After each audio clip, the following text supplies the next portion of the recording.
treat him as an enemy, he will treat you like Trump to Venezuela. Shh, I pray for Trump to escape these days from his two friends who know the weakness he carries on that land of America. There is a planned assassination, a big one, a very big one.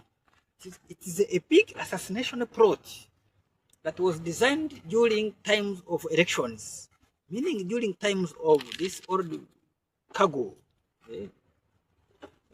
Joe Biden. Oh God, Father, they are still your people. They are still your people. So Joe Biden is yet to cause a miracle in America, but people will look for food if it happens. May God's hand that protects the innocent, like Trump. May God's hand. The Secret Service says a man in his early 20s carrying what appeared to be a shotgun and a fuel can entered a restricted area around Trump's Palm Beach, Florida home early this morning before he was shot and killed by authorities. I want to bring in CNN's Julia Benbrook. She's at the White House. So, Julia, how is the president's team responding to this? Yeah, the most important thing to note here is that President Donald Trump and First Lady Melania Trump, they were here at the White House at the time of this incident, but they travel often to their Mar-a-Lago estate. In fact, the president has been there almost every weekend in recent weeks. During a press briefing that took place earlier today, the Palm Beach County Sheriff Rick Bradshaw, standing with representatives from the FBI and Secret Service, he detailed what they know now. He said that a man around 1:30 in the morning made it into the perimeter at Mar-a-Lago, and that a deputy and 2 Secret Service agents on the detail went to investigate. Take a listen.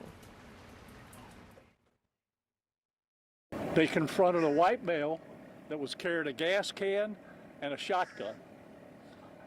He was ordered to drop those 2 pieces of equipment that he had with him, at which time he put down the gas can, raised the shotgun to a shooting position. At that point in time, the deputy and the 2 Secret Service agents fired their weapons and neutralized the threat. He is deceased at the scene. Authorities have said that this man was in his early 20s and from North Carolina. He was reported missing recently by a family member. Now, the sheriff did say that his deputies are always wearing body cameras, and so we could see some of that footage in the future there. But the FBI is the lead agency on this. They will be responsible for handling any questions going forward. And we did hear from FBI Director Kash Patel a little while ago. He posted on social media. He said, quote, "The FBI is dedicating all necessary resources in the investigation of this morning's incident at President Trump's Mar-a-Lago, where an armed individual was shot and killed after unlawfully entering the perimeter.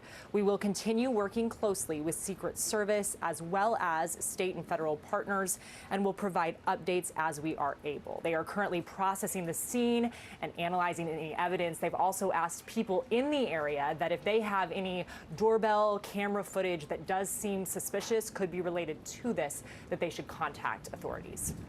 All right. Thank you, Julia. Still a lot of questions at this point. I want to bring in CNN Chief Law Enforcement and Intelligence Analyst John Miller. You've been talking to your sources here. What does this investigation look like at this point? Well, what they're trying to do, Omar, is to backtrack through the last 24 hours or more since this individual was reported missing. He's a 22-year-old man from the area of Cameron, North Carolina, and it appears he drove there to Mar-a-Lago. One of the things that was found in the vehicle, his Volkswagen SUV, was the box for the shotgun. So investigators believe that he left his North Carolina home, stopped along the way perhaps, and purchased that shotgun and the gasoline, and then drove to Mar-a-Lago. One of the questions is, how did he get into that perimeter? It appears that as an employee was leaving and opened the gate to walk out, he caught the gate and walked in. He made it about 20 to 30 yards before he was confronted in that perimeter by 2 Secret Service agents and a deputy Palm Beach County Sheriff. And as the sheriff said, according to their report, and the deputy does have body camera, as he was ordered to put down the shotgun and the gas can, he put down the gas can, raised the shotgun into a firing position, and all three, both agents and the deputy, fired, killing him. Do we know if the shotgun was loaded? I mean, obviously pointing a weapon at law enforcement, it prompts the reaction that they had here. But just on the back end of this, do we know if that shotgun was actually loaded?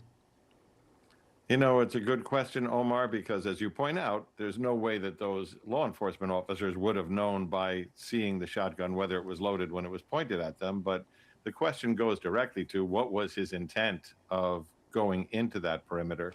Did he know that President Trump wasn't there and was at the White House? Was his specific intent suicide by cop, which we've seen in a number of these incidences where people cause the police because of their own depression, mental health issues, whatever it is, to take their lives.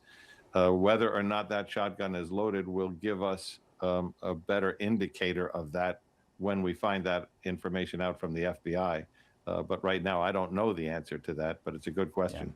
Yeah, a lot of questions still in this early stages of the investigation. John Miller, appreciate the time as always.